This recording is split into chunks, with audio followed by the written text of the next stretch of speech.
All right, today we're going to be cleaning the battery.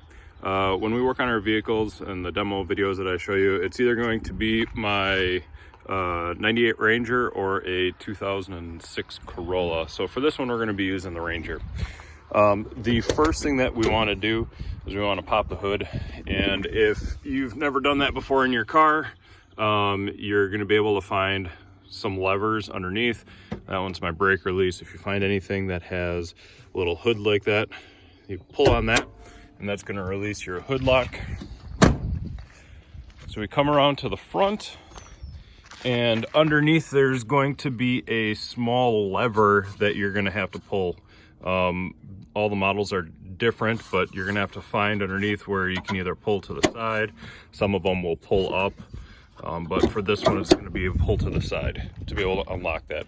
So to show how that operates is we pull this and then that lock unlocks the little latch, right? So then what we're going to want to do is we're going to want to hold up the hood, and there's usually 3 different ways. The first one is if you have a newer vehicle, it's going to be just a hydraulics. So you're going to have hydraulics and your hood will stay up by itself. Another way is you can have the stand. It's going to be over there on the left hand side. On my Corolla it's like that, but on the Ranger I've got my stand, which is right here on the front, and that is going to meet up with a hole in the hood right there. Okay, so what we are going to do is we are going to clean that battery right there. So every summer or fall, once a year, it's a good idea to clean your battery.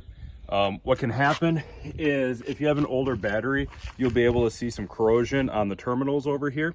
I just cleaned this battery in the fall, so I don't really have any corrosion in there whatsoever.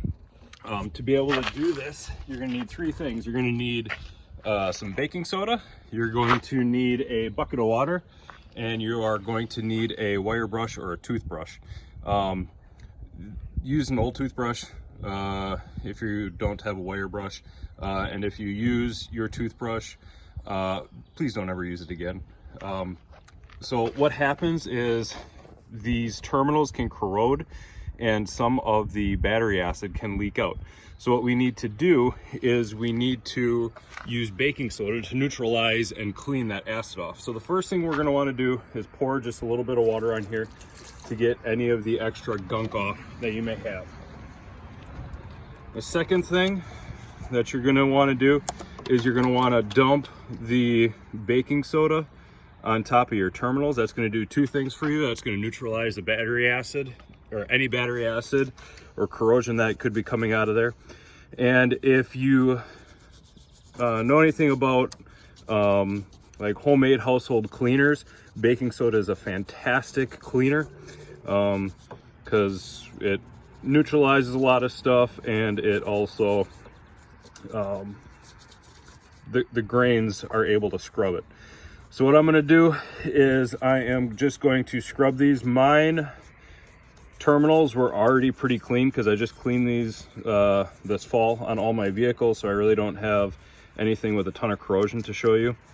So we're going to clean off not only the post but also the connections on the wires and make sure that everything is nice and clean. All right, so when we're all done with this, I'm going to grab my water and I am going to rinse off any remaining baking soda that we have. And that should do it. Now you have a clean battery.